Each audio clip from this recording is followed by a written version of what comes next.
Hello and welcome everyone to my new channel Airborne FPV. It is Artem here, and today we have a review it's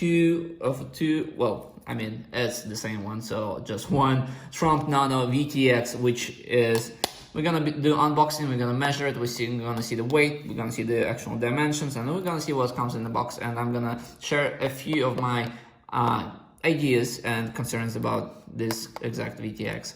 And let's see how it compares to some others. Let's crack it open and see what we get inside the box. So, this is some hard plastic. Okay. First of all, great little packaging. I like when it's such a small one, and they actually say right here, which is kind of cool, I guess. In the interest of saving environment, this box does not include a printed manual. For product documentation, please visit Immersion RC website. So this is really cool. I don't understand exactly why they have this blobs on here, but okay, whatever. Keeps it from scratching, the downside. So this is, this is actually, it's kind of funny that I'm speaking about such a little thing in here, but this what prevents this panel from being scratched up, this plastic right here. So it is great attention to detail, even on package, on the box. I have not seen it anywhere. Here's the Z's block. Okay, I'm lying. Here we go. Look at this. Z's has it as well. I guess because Z's is also a great brand, an amazing brand. So, and you'll see this in another video. We have a full review and all of that in there. So go take a look. It's gonna be right here. Let's zoom out and see what we get. So Tramp Nano 5.8. Gigahertz VTX. Why I got this, I bought it right away when it came out, it is 1 gram VTX, and we're gonna actually see if that claim is true, because we all know, holy shit, it is tiny. So that's what we get in the box. It is, and we get some sweet hardware in here. Okay, this is the first time I'm opening it, so it's all new for me as well as for you. I hope, otherwise you wouldn't be watching this channel. I'm gonna try to give my first impressions always, and let's crack it open and see what we get. Okay, there we go. It is pre-soldered. It is pre-soldered. Wow, interesting. I did not expect this. So inside the package we get, of course, the VTX itself. We get this SPI. What is this?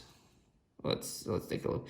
TNR. So this is for racing. Basically, you can program this VTX by a special tool that Immersion RC sells on their website, and it can be very useful for racing because you can place your VTX and you don't need access to it, and it can quickly be set to 25 milliwatt during the race, so that you don't need to mess around, and actually the organizers can check and can set it for you very quickly and very easily. So let's take a closer look at the VTX itself. What do we get here? So first of all, this is pre-soldered. I don't know why. I did not expect this. I would not. Actually, I guess it's great because it's easier to desolder than to solder it. I do think I have a cold solder right there. Let's take a look. Sorry for my manicure. This does look like a cold solder. Do you see this?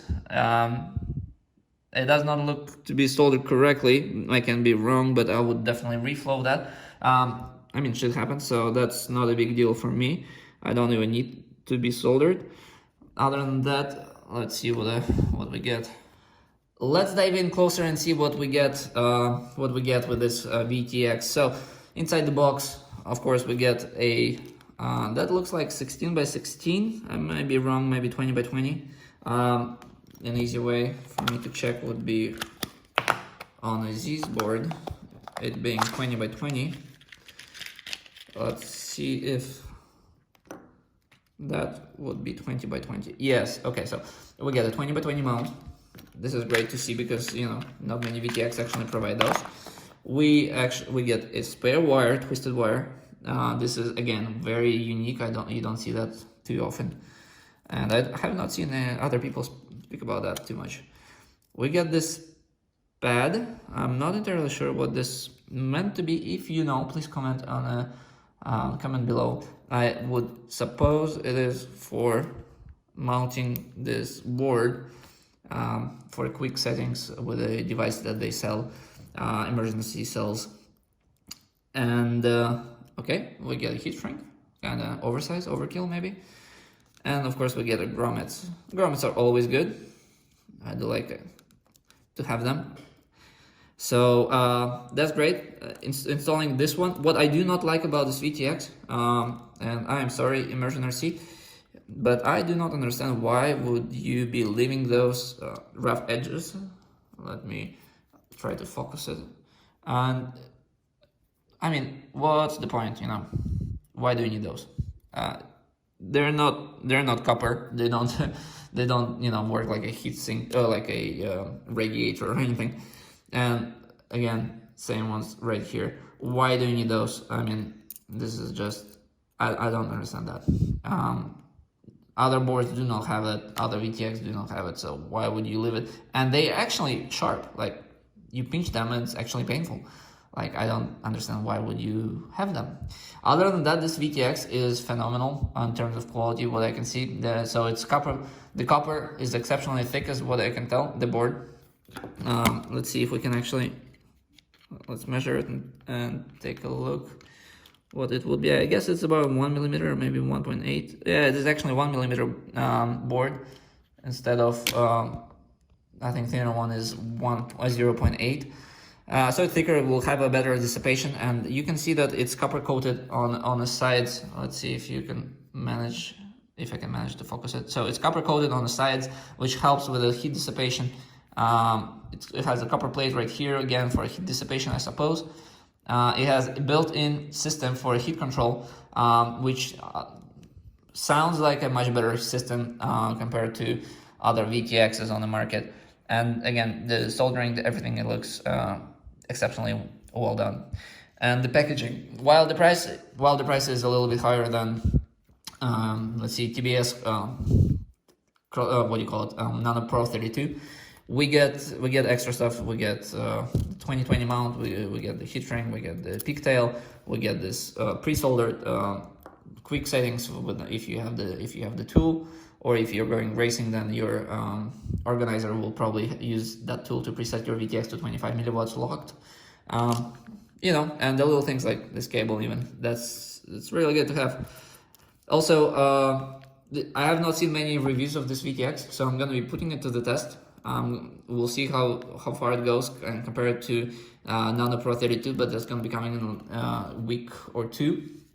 Once I get my 2 new builds for testing built up, and we'll see how it goes and which one actually performs better and if there is a difference.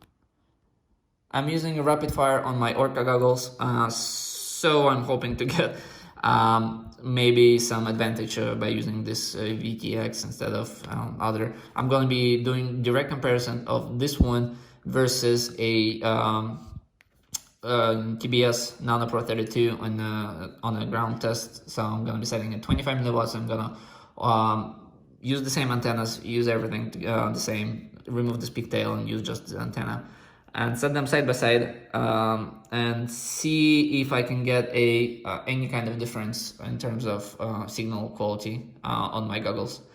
We'll record DVR and we'll see how it goes. That's upcoming next week. So other than that, this is it. This is all you get, and this is a phenomenal, small, very compact little VTX. Let's see the actual sizes, because I don't think we measured the weight, and we have not measured the size yet. So let's take a look. It's kind of hard to measure it because of those unbroken areas. So it's 13.5 millimeters. Okay, let me zero it again, just in case. 13.4 millimeters in width, and then in length it would be about 17.9, 17.8 millimeters. Yeah, 17.9 millimeters in length. Let's see the weight of this VTX. I believe the claim is it is 1 gram, 101. Let's see how exact that is. So I don't think I need to zoom out. So with the pigtail and with this sensor of some sort, it's 4.3 grams and it's capable of 500 milliwatts or more and proper cooling, I believe. TBS Nano Pro 32 1.1 version is also capable of 500, 600, 700 milliwatts depending on the cooling. So if you fly in winter, you're probably gonna get like 700 milliwatts in theory, but in my experience it overheats. This one should prevent that. Let's remove the plug and see how much it weighs without it. In case you have not seen, this is a UFL with a lock connector, so it's a little bit tougher, and to unlock it you need to slide it out and then pry it open like that. So it has this locking mechanism, which I think is a great addition. And UFL, it looks beefier. The soldering, the mounting itself it does look beefier than most of it. And also we have this little pad right here. So if you lift this UFL connector, you actually have a pad where you can solder it. Unlike on the Nano Pro 32, there is nothing you can do. There is no pad, and there is nothing. Here you actually can repair it and solder a new UFL connector or solder your antenna, because you actually have the copper to do that. So this is great. I'm super excited to see that being implemented here. Let's see what it weighs together with that. So let's refocus, and 1.3 gram. There we go. That's what we get. And let's try remove. And there we go. I unsoldered the cable. And let's see what it weighs. Let's clear it out because the size is the weight is very low. So we need the best precision we can get. And it's 1.58 grams stable. So yes, it is 1 gram VTX indeed.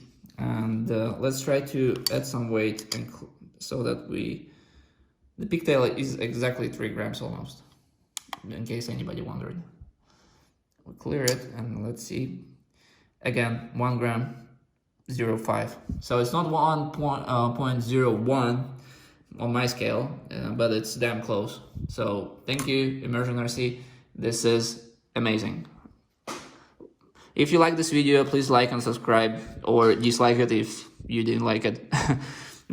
And that's it for today. I hope you enjoyed the video, and if you did not, please put a thumb down and let me know in the comments why and what was wrong with my video. I would definitely try to improve and get better. And the channel is young.